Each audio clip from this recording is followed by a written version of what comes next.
So your child is having some struggles in school, and you're wondering if they might need an IEP. But what does that mean anyway?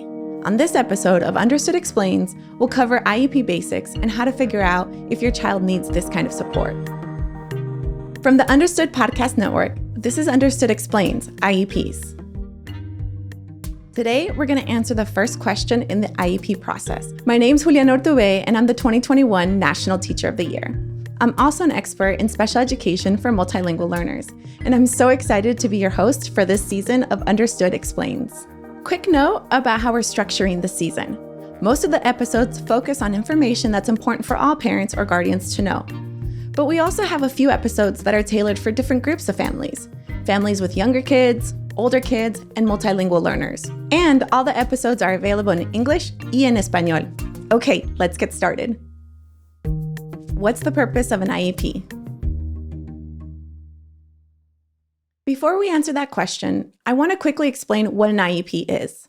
IEP stands for Individualized Education Program. It's a formal plan that details the special education instruction, supports, and services that are designed to help a student with a disability make progress in school.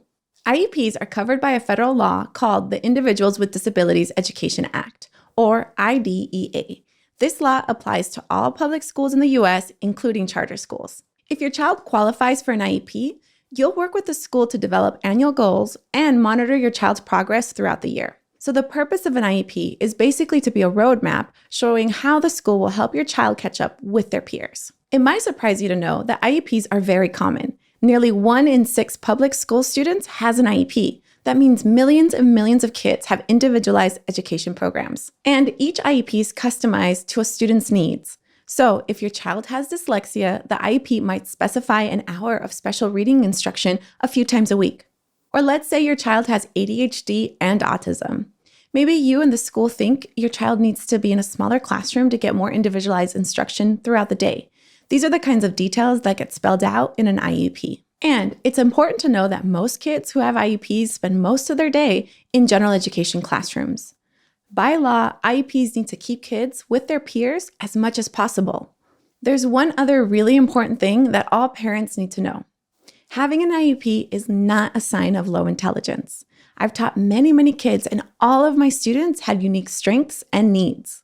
But sometimes, people's strengths can be overlooked if they have a learning difference. For example, during my first year of teaching, I had a student named Abelardo who really struggled with reading and writing.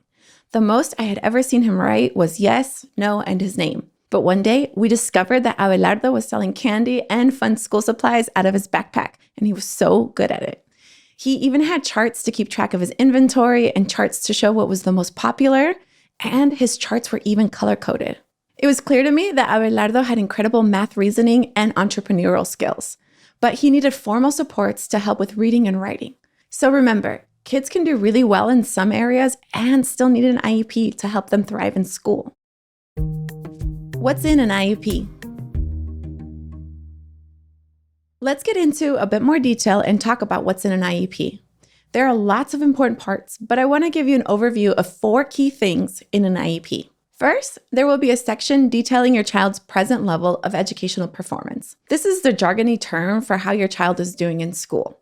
You might hear the school use acronyms for this like PLOP or PLP or PLAF, which is short for Present Level of Academic Achievement and Functional Performance. This part of the IEP outlines the student's strengths, challenges, and how their classroom scores compare to their peers. This section may also mention some of your child's behaviors or interests, like the subjects they enjoy and how they get along with other kids. Next, there will be an annual goals section.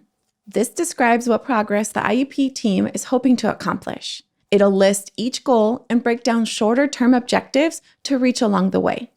And later this season, we'll have a whole episode on how you can help the school come up with these goals. The third main part of an IEP is the services section. This part details how the IEP will help your child meet the annual goals. This section lists any services your child will get and for how long, such as 30 minutes of speech therapy twice a week. There are a gazillion different kinds of services that can go into an IEP. Anything from mental health counseling to physical therapy to training in things like social skills or time management. Remember, the I in IEP is short for individualized.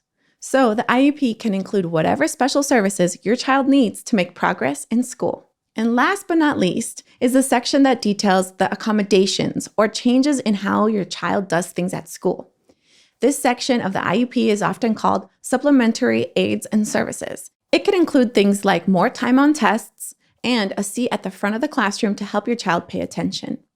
It could also include assistive technology like text-to-speech software or audiobooks. And the other important thing to know is that an IEP is a legal document. Later this season, we'll have an episode about your rights during the special education process. Does my child need an IEP? Sometimes the answer to this question is very clear.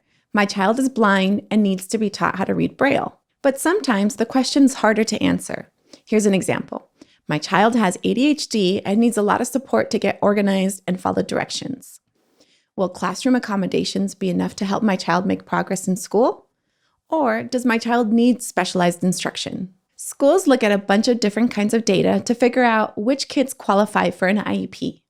And to help you understand this process, I recommend you listen to the first season of Understood Explains, which is all about evaluations for special education.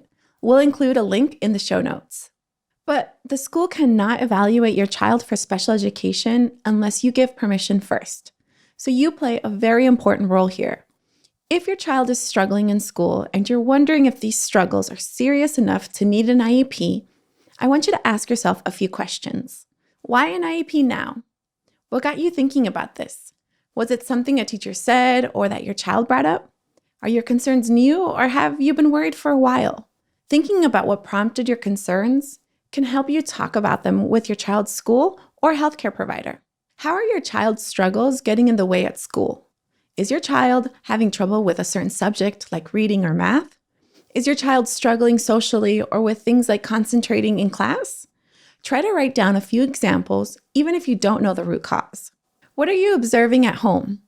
Does homework take hours and hours and often end in tears? How often is your child worried about school? How intense are these worries? Is your child wanting to stay home from school because it's too hard? These are the kinds of questions that can help you get ready to talk with the school about giving your child more support. Should I wait to get my child an IEP?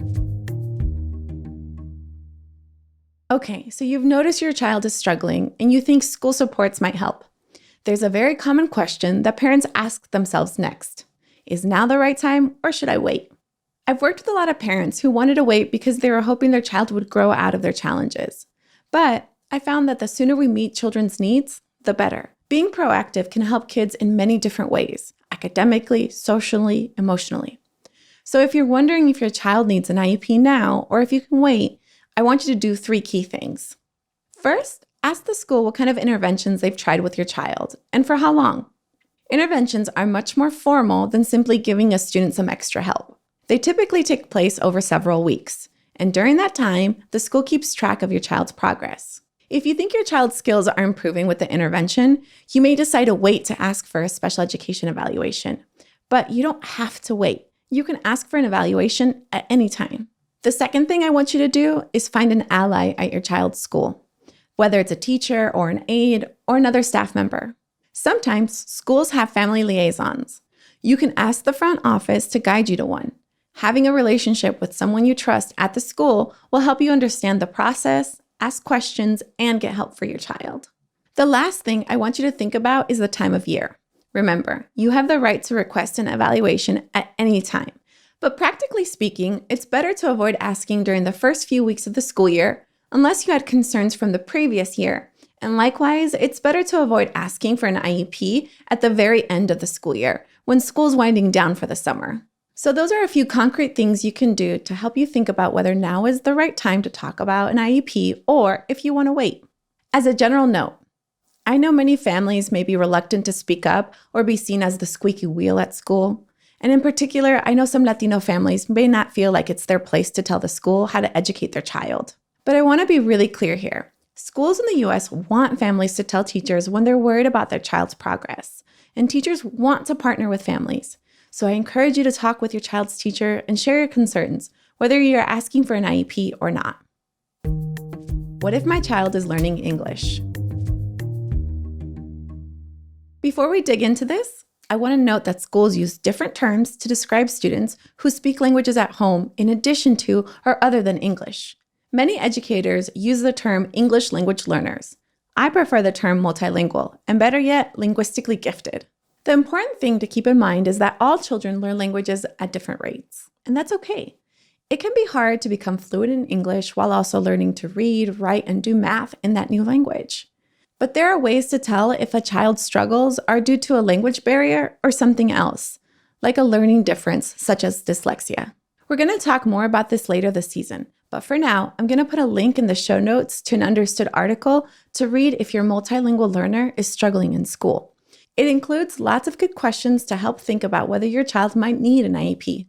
And there's one more thing I want to mention while we're on this topic. Learning more than one language cannot cause a learning difference or disability. All children, even children with learning and thinking differences, can be multilingual. Families often ask me if they should stop speaking to their child in their native language because they worry it's causing harm. That's just not true. In fact, educational experts recommend that families keep using their home languages. Speaking multiple languages is good for a child's learning and brain development. Key takeaways. Okay, we've covered a lot of information in this episode, so I want to wrap up with a few key takeaways to help you think about whether your child needs an IEP. Think about how much or how often your child is struggling. Being proactive can help your child in the long run, not just academically, but also socially and emotionally. Kids can do really well in some areas and still need an IEP to thrive in school. All right, that's it for this episode of Understood Explains. Tune in for the next episode to learn the difference between IEPs and 504 plans, which is another common type of school support. You've been listening to Understood Explains IEPs. This season was developed in partnership with Unidos US, which is the nation's largest Hispanic civil rights and advocacy organization. Gracias, Unidos. If you want to learn more about the topics we covered today, check out the show notes for this episode. We include more resources as well as links to anything we've mentioned in the episode. Understood is a nonprofit organization dedicated to helping people who learn and think differently discover their potential and thrive. Learn more at understood.org/mission.